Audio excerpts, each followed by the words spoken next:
After he was abducted, the group responsible for the terrorism spree starting December 1943, the neo-Nazis, went to try to find Janet Podolski. The female they knew gave birth to the firstborn child bred with Kaiser Adolf's stolen sperm when he was crown prince, born 1907, Donna Podolski, my grandmother. They went to find her fully aware she gave birth to the firstborn child conceived with sperm stolen from the prisoner of war Kaiser when he was a teenager. They found her working in a Dusseldorf prostitution district with access to underground bunkers and dodged around her robotic-like offers of prostitution to offer her a job. The offer was to employ her to be a fictitious character they invented called Eva Braun. The job was similar to acting, but only posing for photographs and film. More like organized crime modeling, theoretically. She was to be made over by an award-winning film production crew to look like she matched clothing and styling in photographs of homosexual Kaiser Adolf Hitler in past photographs. She was supposed to look like she was in the past photographs on location where possible and be photographed posing to look like she was there when the original was taken. They would then gradually superimpose her into photographs of Kaiser Adolf dating back to when he went into politics seriously in the 1930s. Their original intention when they offered her the job was to try to fake her being his fiancée and regular girlfriend right back to when she was 16 and got pregnant with his stolen sperm when he was under anesthetic in 1906. They intended to work their way backwards from the most recent photographs and film of the Kaiser and Chancellor, back through his sexual relationship with Prince Sebastian Habsburg in 1943, back through to his coronation in 1940, back through his career in politics, then the almost impossible of back to when she was 16 and he was in hospital aged 17. Try to make it look like she was his teenage female girlfriend, the sexual partner through to fiancé in the then present World War II 1944. All because they knew she had the firstborn baby to his stolen sperm. The latter an almost impossible task after going back into the early 1930s in context. They told her the job would involve bulk photographs, then possibly film footage. Then that past lunatic photographers had consistently photographed Kaiser Adolf leaving enough room next to him for a female to be in them. They had done it to suggest he would never get useful, well-framed shots of himself until he had a female partner with him in public, despite his homosexuality, and was pretending to be in a sexual relationship with her, with promises of more. Those incompetent images taken by photographer lunatics, always leaving room for a female next to him, were just too convenient for superimposing her into for it. Too easy. They told her they would cobble together costumes made by real award-winning film production crews for her to wear when posing. They would use deceased German citizens and residents' clothing and accessories for the costumes, for her photo and film sessions. They informed Janet they were in the process of committing a mass genocide of German civilians that began December 1943, and they had already killed millions. She agreed and was taken to Berlin with them. There was even an employment contract for her job posing for the photos and film. The contract was found in the filing cabinet next to the hotline phone in 1945, after Janet was found dead in a bunker in Berlin, under a female made over to look like Kaiser Adolf Hitler. In 1944 they were in the process of pretending Janet Podolski, under the false name Eva Braun, was Kaiser Adolf's sexual partner right back to when she illegally got pregnant to his stolen sperm in 1906 when she was 16. Pretending she was an upcoming young actress starlet he was secretly dating since teenage years, working their way backwards, superimposing her into the photographs and then some film. She ended up getting her short-statured sister and cousin involved as well for the images, without asking permission first.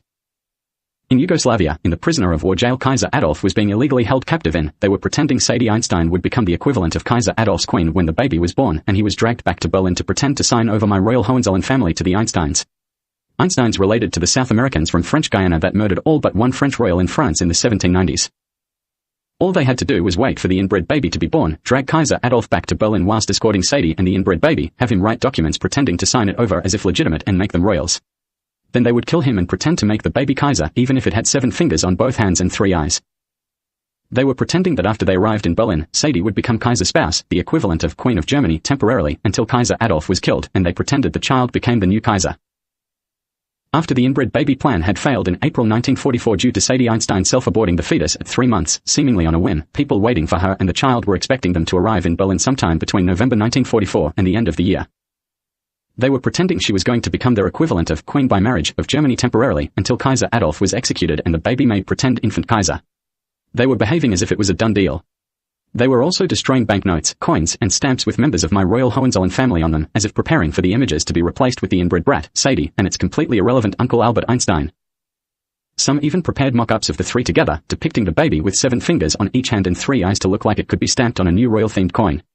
They still have them in some cases. There was a bit of a problem though. At the same time people had started pretending Sadie Einstein was becoming the equivalent of Queen of Germany, they were faking Janet Podolski using the false name Eva Braun to look like Kaiser Adolf's then current sexual partner cum fiancé and girlfriend sweetheart back to when she was 16. Implying that if they got married as Kaiser and fiancé she would therefore become the Kaiser's spouse and princess by implication in the fictional story, the lunatic's equivalent of Queen of Germany, too. The same as they were planning to pretend with Sadie Einstein if she arrived back in Berlin with the inbred baby that was already aborted. There were two groups claiming to be in the same terrorism group, the neo-Nazis, claiming two separate fictional stories were going to result in two separate women becoming the equivalent of Queen of Germany by implication and extended implication. Sadie Einstein and Janet Podolski using the false name Eva Braun. Sadie's extortion plot Brad had been self-aborted by her in Yugoslavia in April 1944, but the neo-Nazis weren't told that in Germany. Janet had the firstborn baby to my great-grandfather's stolen sperm in 1907 and named it Donna Podolski, my grandmother. By 1944 Donna had married my grandfather Iosip Jugashvili, Stalin, in around 1938, had one legitimate child with him in 1940, my mother Judith, and then divorced him in around 1942. Kaiser Adolf already had an official sexual partner. Consort Prince Sebastian Habsburg. He was the final prince of my Habsburg royal family and my paternal great-grandfather. Sebastian had to go to visit family in the last quarter of 1943, which was necessary and unavoidable. An emergency health problem in a relative was the reason. People from traitor, terrorist, or lunatic types deliberately interfered with the health of one of Sebastian's direct family members in Scotland, which caused him to have to leave suddenly. It was a life-threatening issue. It was likely deliberately done to get him away from Kaiser Adolf. Sebastian made the very dangerous decision to leave Berlin and try to fly to Great Britain. It was difficult, with full-on angst, and didn't sound sensible. Kaiser Adolf argued it was not a safe thing to do. Kaiser Adolf I and his official consort Sebastian said a public farewell to each other at a train station in November 1943. The appearance of the farewell made some assume they had broken up as a couple. Consort Prince Sebastian caught a train to Hamburg, then a light plane to Scotland. When he left, Berlin was a fully functioning city with a reduced population compared to more peaceful times, with its citizens firmly in semi-lockdown. Whilst Prince Sebastian was away, his partner Kaiser Adolf I was abducted from a dinner hosted in a hotel in Berlin by his cousin Albert Einstein's sister Sadie, who was also his cousin.